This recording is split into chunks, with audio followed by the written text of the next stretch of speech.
الحمد لله نحمده ونستعينه ونستغفره ونؤمن به ونتوكل عليه ونعوذ بالله من شرور أنفسنا ومن سيئات أعمالنا من يهده الله فلا مضل له ومن يضلل فلا هادي له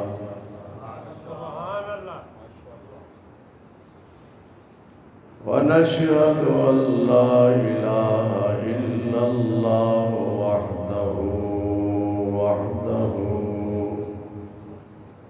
وحده لا شريك له لا ند له ولا ضد له ولا مثل له ولا مثال له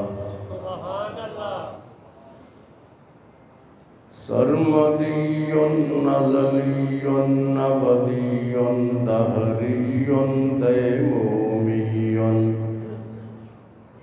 لا أول له ولا آخر له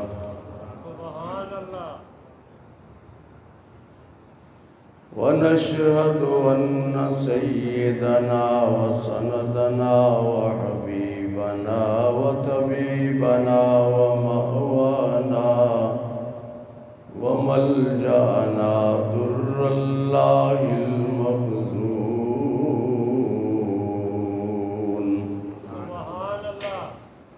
سر الله المكنون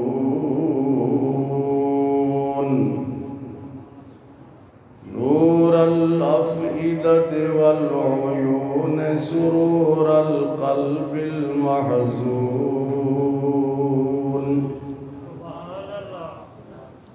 عالم ما كان وما يكون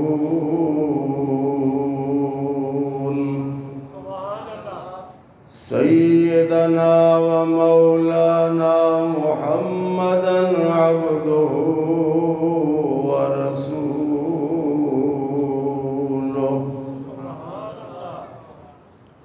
أما بعد فأعوذ بالله من الشيطان الرجيم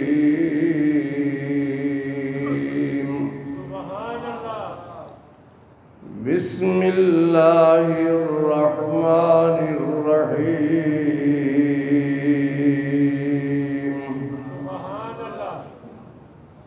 فصل لربك وانحر صدق الله مولانا العظيم وبلغنا رسوله النبي الأمين الكريم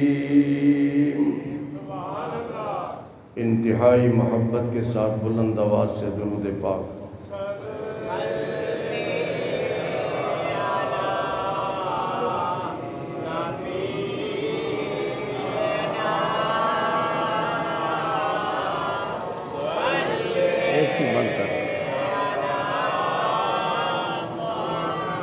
صلی علی نبینا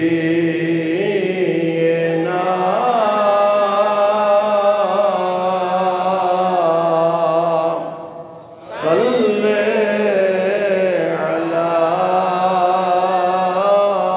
محمد صلی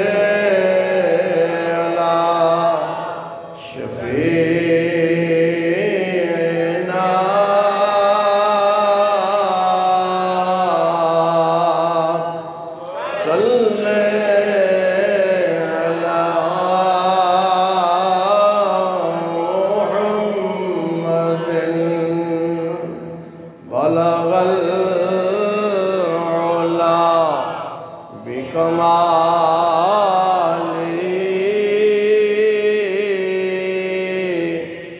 كشف الدجى بجماله حصلت جميع خصاله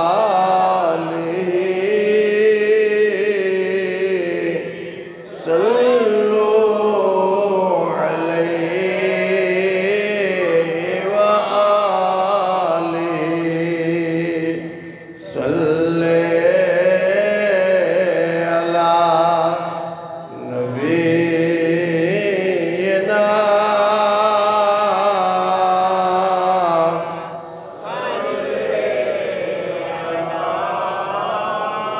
خسف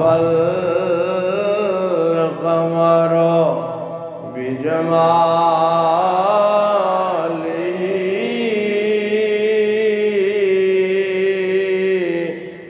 نطق الحجر بجلاله عجز البشر بكماله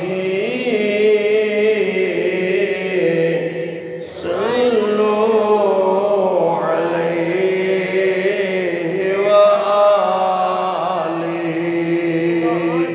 صلی علی نبینا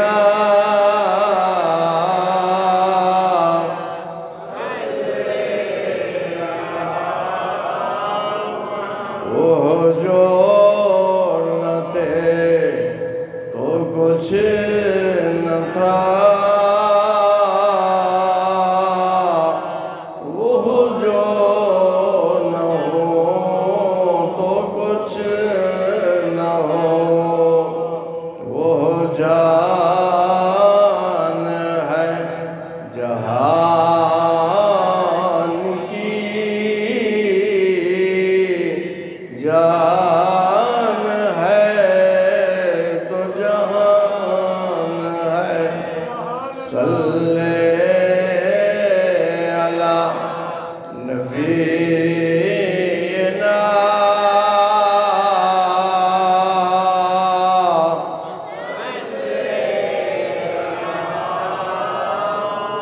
وہ کمال حسن حضور ہے کہ گمان نقص جہاں نہیں یہی پھول خار سے دور ہے یہی شمع ہے کہ دعا نہیں صلی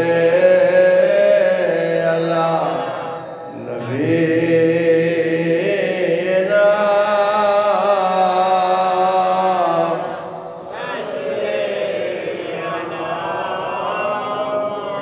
کروں مد اہل دول رضا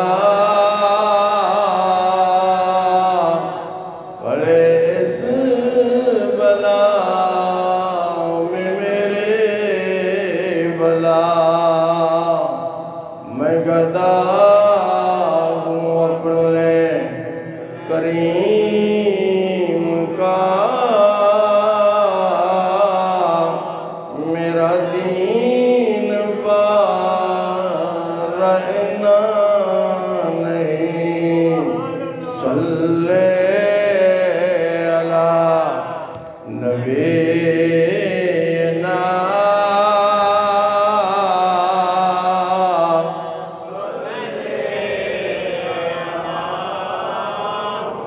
صلی علی شفیعنا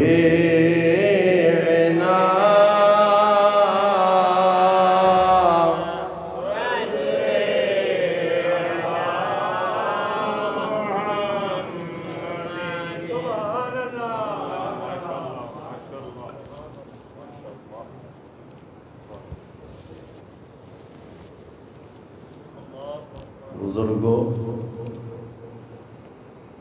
بھائیوں، عزیزوں، خطاب کا موضوع ہے قربانی اور اس کے مسائل۔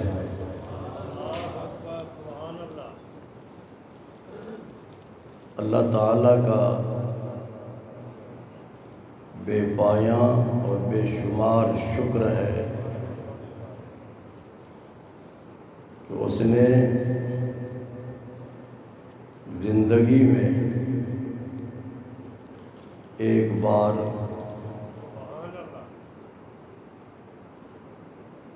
ماہ ذی الحج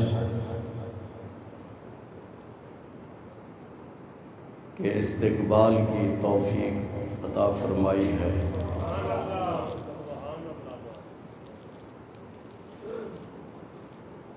اس ماہ مبارک کو یہ شرف حاصل ہے کہ اس میں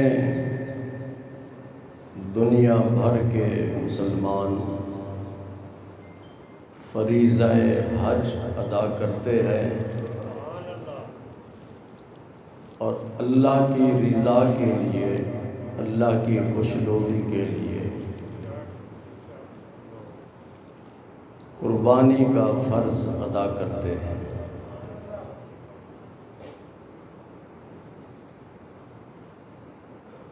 قربانی کیا چیز ہے؟ اس کا پس منظر کیا ہے؟ اس کی حقیقت کیا ہے؟ اس کا فلسفہ کیا ہے؟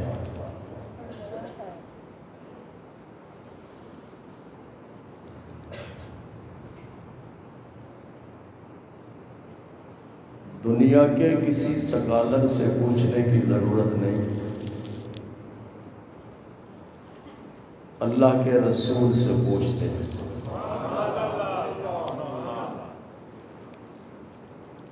یہ میرا آپ کا سوال نہیں، صحابہ کا سوال ہے۔ وہ صحابہ جو برکت والا اور مقدس گروہ ہے، جنہوں نے اپنی قیمتی زندگی کے لمحات کو سرکار مدینہ صلی اللہ علیہ وسلم کے مبارک قدموں میں گزارا،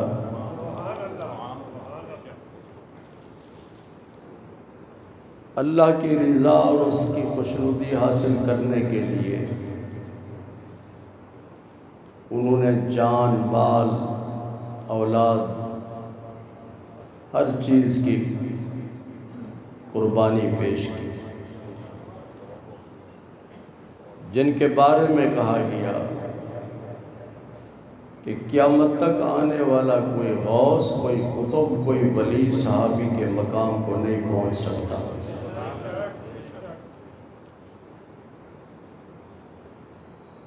عرض کرتے ہیں یا رسول اللہ صلی اللہ علیہ وسلم، ما ہذہ الاضاحی،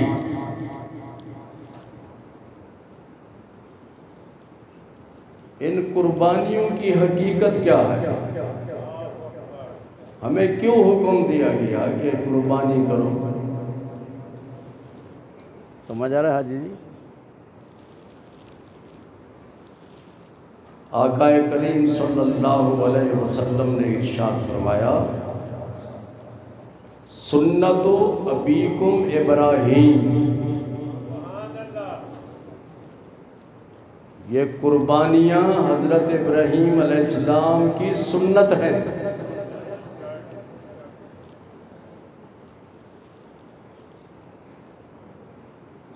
اس کا پورا واقعہ حضرت ابراہیم علیہ السلام نے جو قربانی پیش کی قرآن پاک میں موجود ہے۔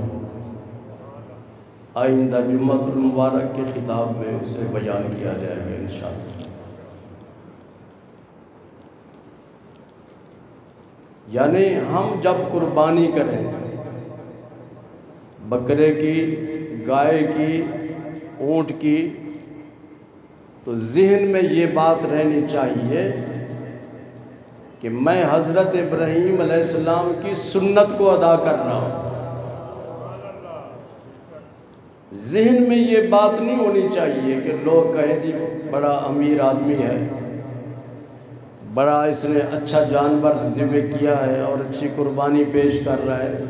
یہ ساری دکھلاوے والی باتیں ہوتی ہیں، ریاکاری والی باتیں ہوتی ہیں، اس سے ثواب نہیں ملتا۔ یہ بات ذہن میں نہیں ہونی چاہیے۔ ذہن میں یہ ہونا چاہیے کہ ہم حضرت ابراہیم علیہ السلام کی سنت کو ادا کر رہے ہیں۔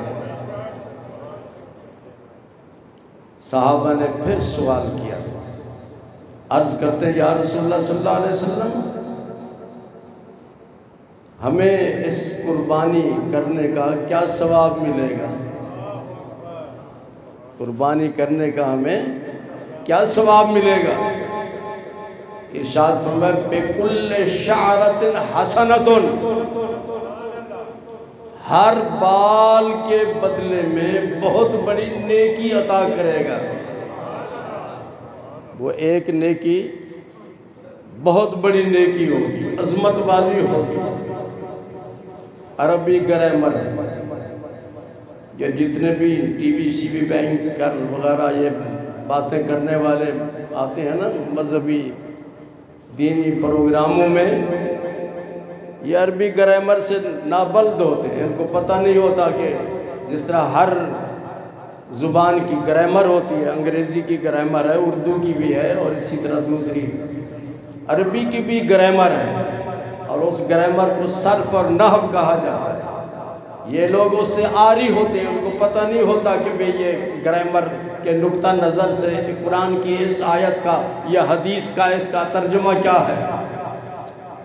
تو فرمایا بِكُلِّ شَعْرَةٍ حَسَنَةٍ، ہر بال کے بدلے میں ایک نیکی ہے، ایک، لیکن اس پر دو پیش آئے ہیں۔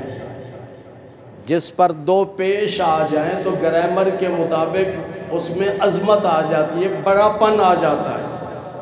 یہ معمولی نیکی نہیں ہے، بہت بڑی عظمت والی نیکی اللہ عطا کرتا ہے ہر بال کے بدلے میں۔ کیا آپ گنتی کر سکتے ہیں منظور صاحب کہ بکرے کے کتنے بال ہیں، گائے کے کتنے بال ہیں، اونٹ کے کتنے بال ہیں؟ نہیں گنتی کر سکتے، لیکن اللہ تو جانتا ہے جی، اور اس کا رسول بھی جانتا ہے۔ آسمان پہ تارے ہیں یا نہیں ہیں؟ کسی کو پتہ ہے کہ کتنے تارے ہیں؟ سائنس نے بہت ترقی کی ہے، کوئی ایسی دوربین ایجاد نہیں ہوئی، کوئی ایسا آلہ تیار نہیں ہوا جو یہ بتا سکے آسمان پر کتنے تارے ہیں۔ ان کی تعداد اللہ جانتا ہے یا اس کا رسول جانتا ہے؟ حضور صلی اللہ علیہ وسلم حضرت عائشہ صدیقہ رضی اللہ تعالیٰ عنہ کے پاس تشریف فرما ہے، رات کا وقت ہے، آسمان پر تارے چمک دمک رہے ہیں۔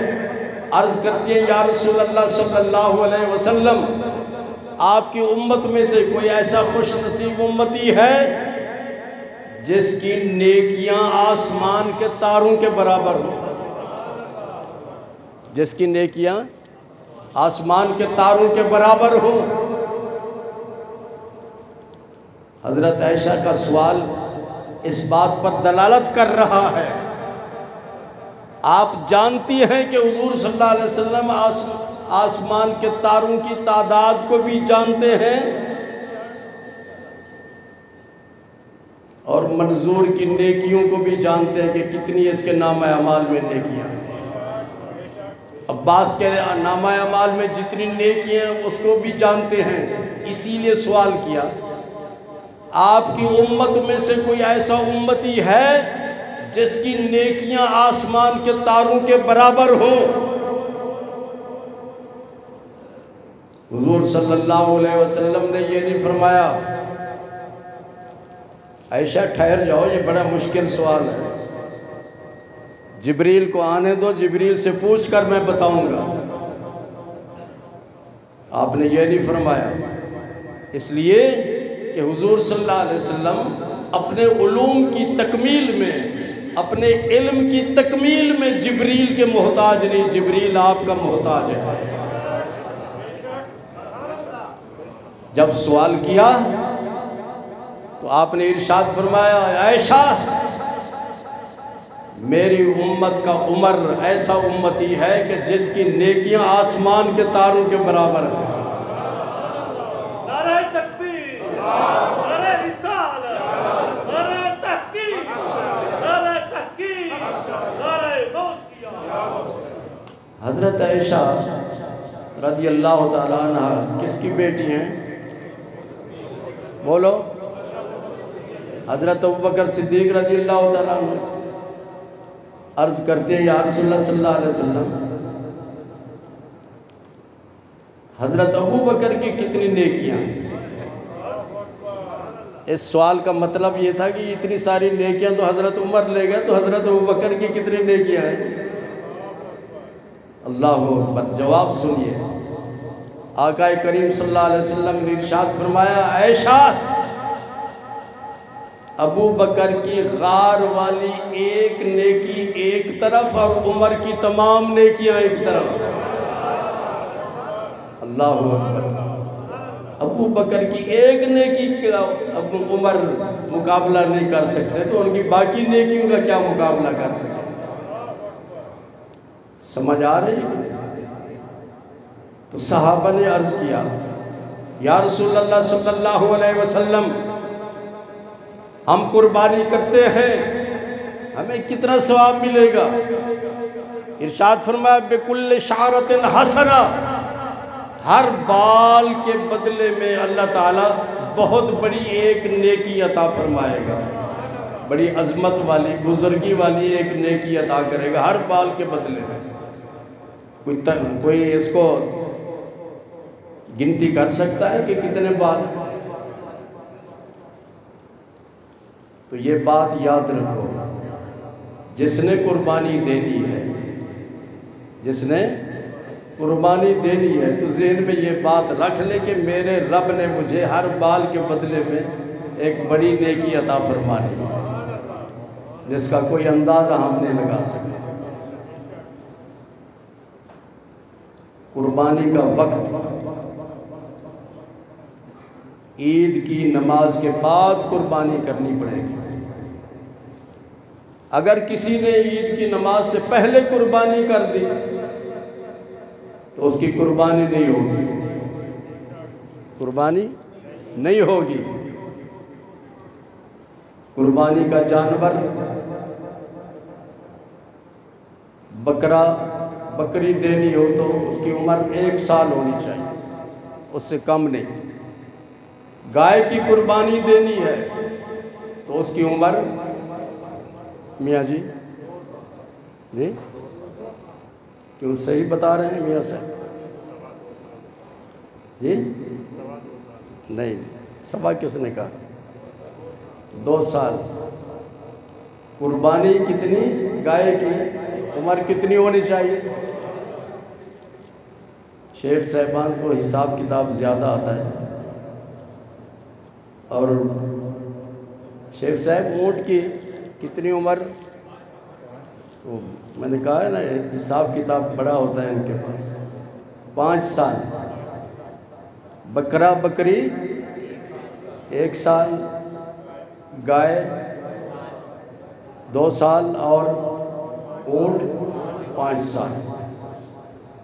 حضور صلی اللہ علیہ وسلم نے جب یہ ارشاد فرمایا، آپ نے ارشاد فرمایا کہ عید کی نماز سے پہلے جس پر قربانی فرض ہے، اگر اس نے پہلے قربانی کر دی تو وہ پھر کھانے کے لیے گوشت ہوگا، اس کی قربانی فرض ادا نہیں ہوگا۔ آپ کے ایک صحابی تھے حضرت ابو ہریرہ، وہ کھڑے ہوئے عرض کرتے، یا رسول اللہ صلی اللہ علیہ وسلم، میں نے نماز عید سے پہلے بکرا ذبح کر کے آس پاس کے جو غریب تھے ہمسائے ان میں گوشت تقسیم کر دیا کہ یہ عید کا موقع ہے تو گوشت کھا لیں۔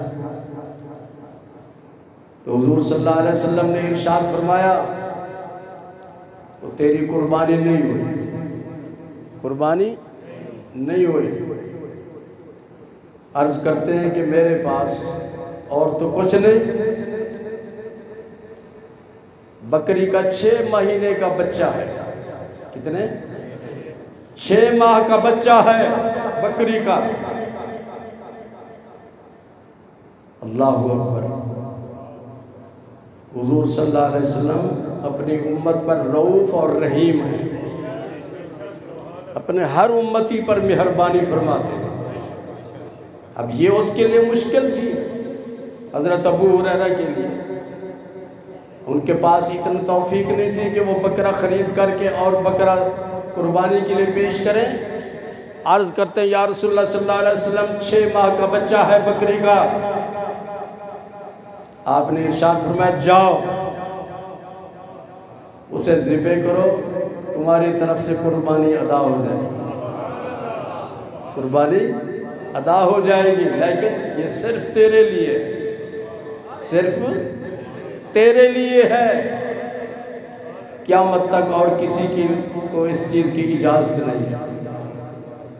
اس حدیث کو سن کر اگر کوئی آدمی پھر 6 ماہ کا بچہ قربانی کے لیے پیش کر دے، نہیں، فرمایا صرف تیرے لیے ہے اور قیامت تک آنے والے کسی کو اس کی چیز کی اجازت نہیں کہ 6 ماہ کا بکری کا بچہ قربانی کے طور پر پیش کر دے۔ یہ ہے اختیار مصطفیٰ۔ اللہ نے اپنے محبوب کو اختیار عطا فرمایا۔ آپ جو بھی بات کرتے تھے اپنی طرف سے نہیں کرتے تھے، بلکہ اللہ کے حکم کے مطابق، وحی الہی کے مطابق بات کرتے تھے۔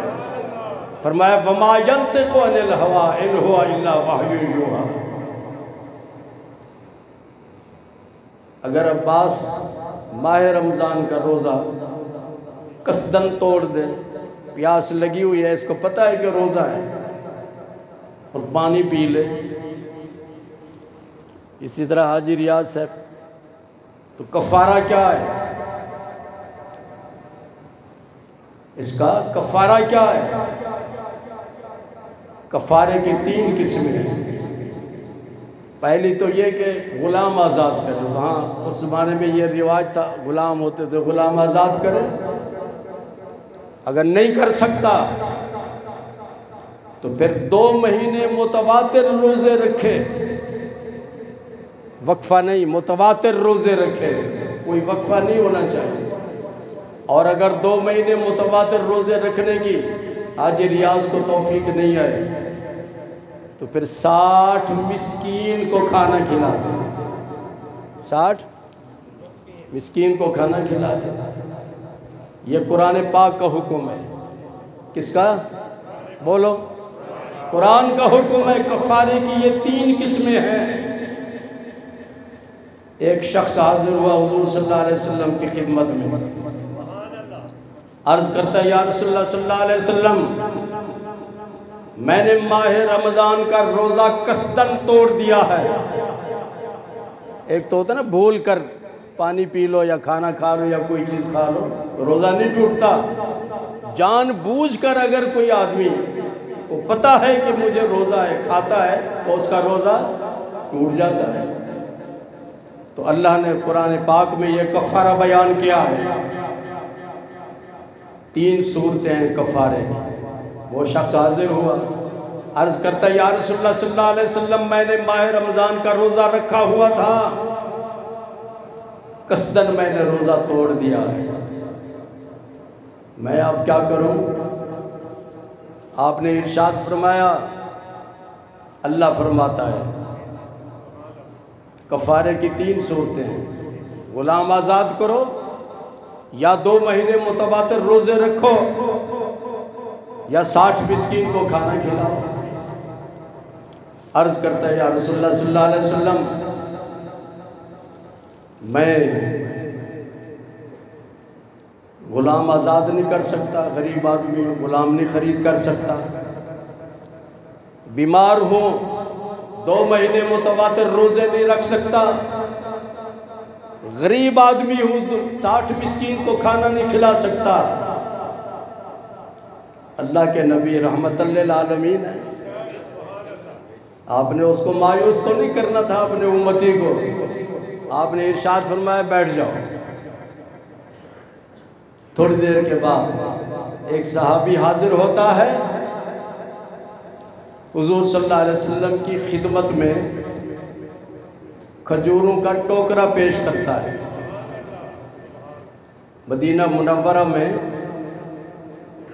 صحابہ کا معمول تھا، جب ان کے باغ میں کھجوریں پکتی تھیں تو پہلے کھجور وہ خود نہیں کھاتے تھے، اس باغ کی کھجوریں پہلے حضور صلی اللہ علیہ وسلم کی بارگاہ میں پیش کرتے تھے، اپنے شیخ اپنے مرشد کی بارگاہ میں نذرانہ پیش کرتے تھے۔ وہ ٹوکرا لے کر حضور صلی اللہ علیہ وسلم کی خدمت میں حاضر ہو گیا، یا رسول اللہ یہ کھجوروں کا ٹوکرا ہے، قبول فرمائیں۔ حضور صلی اللہ علیہ وسلم نے ارشاد فرمایا این السائل، وہ سوال کرنے والا کہاں ہے؟ جس نے مسئلہ پوچھا کہاں ہے؟ وہ آدمی کھڑا ہو گیا۔ تو حضور صلی اللہ علیہ وسلم نے ارشاد فرمایا کھجوروں کا یہ ٹوکرا لے لو، ان سب میں یہ ٹوکرا تقسیم کر لو، تمہارا کفارہ ادا ہو جائے۔ پھر عرض کرتا ہے یا رسول اللہ صلی اللہ علیہ وسلم میں بہت غریب آدمی ہوں، میں بہت غریب آدمی ہوں۔ آپ سمجھ گئے کہ یہ کیا کہنا چاہتا ہے۔ آپ نے ارشاد فرمایا اچھا تو یہ چاہتا ہے کہ یہ ٹوکرا میں خود ہی رکھ لوں، یہاں تقسیم نہ کروں؟ آپ نے ارشاد فرمایا انفق علیک وعلی عیالک فہو کفارۃ لک، جاؤ کھجوریں تم بھی کھاؤ اور گھر والوں کو بھی کھلاؤ، کفارہ ادا ہو جائے گا۔ اللہ نے یہ اختیار اپنے محبوب کریم صلی اللہ علیہ وسلم کو عطا فرمایا۔ تو بات سمجھ لو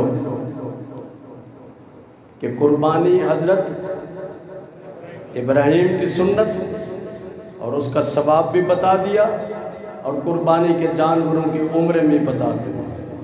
باقی مضمون انشاءاللہ آئندہ جمعۃ المبارک میں بیان کریں گے۔ تو ہماری حکومت نے یہ بجٹ پیش کیا ہے، یہ لوگ بھوکے مر رہے ہیں، بے روزگاری بھی ہے، مہنگائی بھی ہے کہ نہیں؟ آئیے میں حضور صلی اللہ علیہ وسلم کا ایک وظیفہ بتاتا ہوں جس سے تنگ دستی غربت دور ہو جاتی ہے۔ حضور صلی اللہ علیہ وسلم نے ارشاد فرمایا شام کے وقت سورت واقعہ پڑھا کرو، سورت واقعہ پڑھا کرو۔ فرمایا تنفی الفقر، یہ تنگ دستی کو دور کر دیتی ہے۔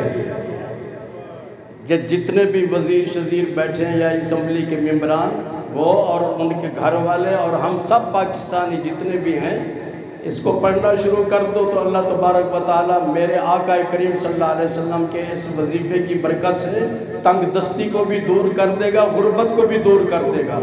اور اللہ رزق تو اللہ کے پاس ہے نا، تو اللہ تعالیٰ ارشاد فرماتا ہے کہ میں چاہوں تو ایسی جگہ سے رزق عطا فرماتا ہوں جو تمہارے وہم و گمان میں بھی نہیں ہوتا۔ اللہ ہمیں اس کی توفیق عطا فرمائے۔ وآخر دعوانا الحمدللہ۔